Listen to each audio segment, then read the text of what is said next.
Welcome my YouTube channel. आज हम आपके सामने लेकर के आए हैं एक बहुत ही बेहतरीन अनुच्छेद, जिसे आप प्रतियोगी परीक्षाओं में सफल हो पाएंगे। बहुत ही बेहतरीन अनुच्छेद जो आपके प्रतियोगी परीक्षाओं में काफ़ी मददगार साबित होगा। अनुच्छेद दिए गए स्क्रीन पर मौजूद है। आप इसे पढ़कर दिए गए प्रश्नों का हल करेंगे। उससे पहले इस अनुच्छेद को समझकर पढ़ेंगे, लेकिन उसके साथ ही हम चर्चा करना चाहेंगे कि हम जानेंगे कि इस अनुच्छेद में आखिर वो प्रश्न क्या है। जैसे कि जब हम लोग अनुच्छेद का हल करने जाते हैं तो पता चलता है कि हम लगते हैं सामने सामने उसको मिलाने के लिए कि मिल गया। अरे वो तो हम लोग नर्सरी एलकेजी में जब पढ़ते थे तो उस समय की बात अलग थी, लेकिन अब तो इस बात को समझना होगा कि अब ये जो कहानी है, यानी ये जो दिए गए अनुच्छेद है, उस पर पहले हम देखेंगे कि प्रश्न क्या है। जैसे देखिए, हम पहले प्रश्न की बात करेंगे। सुमेरिया में धर्म प्रमुखों ने निम्न में से किन गुणों से संपन्न मानवों द्वारा शासित विश्व की कल्पना की थी। अर्थात हमको ये प्रश्न पढ़ के ही पता चल जा रहा है कि सुमेरिया के बारे में इसमें कुछ न कुछ चर्चा की गई होगी। आगे हम लोग बात करेंगे विश्व को समझने का एक अन्य तरीका है जो सुमेरियन विचार से अलग है। अब तो दूसरा प्रश्न को पढ़ने के बाद पता चल ही गया होगा कि ये जो क्वेश्चन है निश्चित रूप से सुमेरियन के इतिहास को दर्शाता है। इसमें दिया हुआ है कि देव देवियों के बारे में सुमेरियन का विचार। यहाँ भी आपको पता चल जा रहा है क्वेश्चन से कि सुमेरियन के विचार से ही संबंधित है। चौथा क्वेश्चन पर आएंगे। लेखक के अनुसार विश्व के बारे में विभिन्न विवरण क्रम विकास परक नहीं है। यहाँ ध्यान देने वाला बात है, यहाँ पे निश्चित रूप से गलतियाँ होने की संभावनाएं रहती है, तो इस क्वेश्चन को निश्चित रूप से हल करेंगे।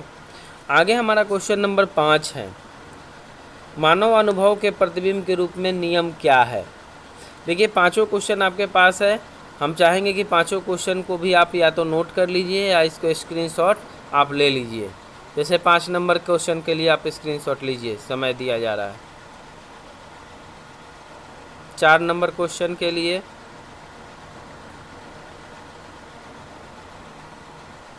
तीन नंबर के लिए,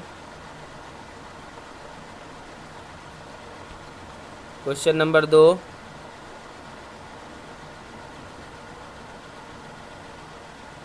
क्वेश्चन नंबर 1।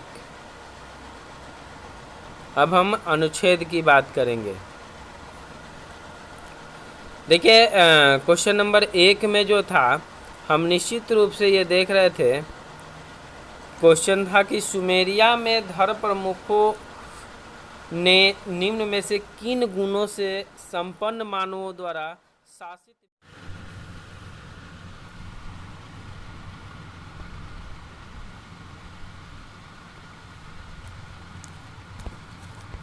क्वेश्चन नंबर 1 की जो बात कर रहे थे, इसमें है दिया हुआ है सुमेरिया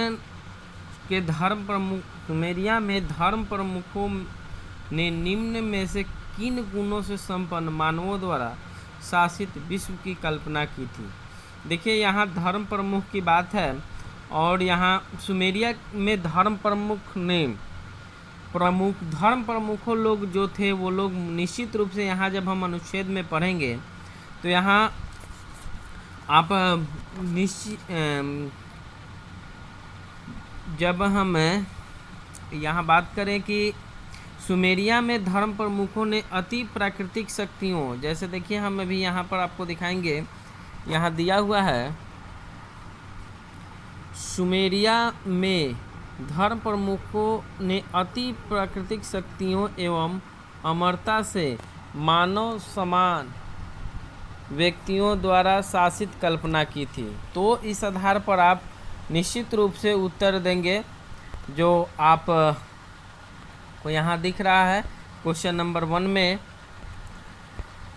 तो इसके आधार पर आपका उत्तर जो होगा ये अप्राकृतिक शक्तियों से। आपको क्लियर हो गया होगा। यदि इसमें कोई डाउट होगा तो निश्चित रूप से आप कमेंट बॉक्स में बताएंगे। आगे हम चर्चा करेंगे दूसरे क्वेश्चन की। दूसरा क्वेश्चन है कि विश्व को समझने का एक अन्य तरीका क्या है। देखिए यहाँ विश्व की समझने की बात है और उसमें सुमेरियन के विचार से अलग भी होना चाहिए। तो जो सुमेरियन का जो विचार है निश्चित रूप से कहा गया है कि यहाँ जब हम चर्चा किए थे तो बात आई थी एकल देवी देवताओं की। जैसे कि हम यहाँ पर देखेंगे, आ रहा है यहाँ पर एकल देवी देवता के रूप में की गई थी। तो इस आधार पर विश्व को समझने का अन्य तरीका जो है वह एक एकल देवी देवताओं द्वारा नियंत्रित करने का एकल देवी द्वारा नियंत्रित विश्व होगा। अगला हम चर्चा करेंगे तो जो बातें सामने आई, तीसरा कि देव देवियों के बारे में सुमेरियन का विचार क्या है। देखिए जब हम उस अनुच्छेद का पढ़े हैं तो ये इसमें पता चला है कि ये जो लोग सुमेरियन जो लोग थे वो मानव के प्रति काफ़ी दयालु थे। तो इस आधार पर इसमें जो उत्तर होगा ये सी हो जाएगा, क्योंकि ये मानव के प्रति काफ़ी दयालु थे। अगली जब हम बात करेंगे क्वेश्चन नंबर 4 की, क्वेश्चन नंबर 4 जो है लेखक के अनुसार विश्व के बारे में विभिन्न विवरण क्रम विकास परक है नहीं है। देखिए हम पहले भी चर्चा कर चुके हैं कि यहाँ पे जो चर्चा है वो कौन नहीं है। तो इसमें प्राचीन यूनानी दार्शनिक की भी बात की गई है। इसमें विचार विकसित नहीं होते हैं, हाँ यही क्लियर होगा, इसमें विचार विकसित नहीं होते हैं। तो इस आधार पर इसमें जो उत्तर होगा ये हो जाएगा विकास विकसित नहीं होते। आगे हम चर्चा करेंगे क्वेश्चन नंबर 5 की, जो आपका अंतिम क्वेश्चन होगा। मानव अनुभव के प्रतिबिंब के रूप में नियम क्या है। मानव अनुभव के प्रतिबिंब के रूप में नियम क्या है, ये 5वां प्रश्न है। ये सोच समझ के उत्तर दीजिएगा। इसमें पैराग्राफ के लास्ट में जब आप पढ़िएगा तो ये निश्चित रूप से देखने को मिल रहा है कि प्राकृतिक घटनाओं को ये नियंत्रित करने वाला है, यानी इस प्रकार इसका उत्तर जो होगा ये उत्तर डी होगा। Thanks for watching my YouTube channel. Please share and like it. Thank you.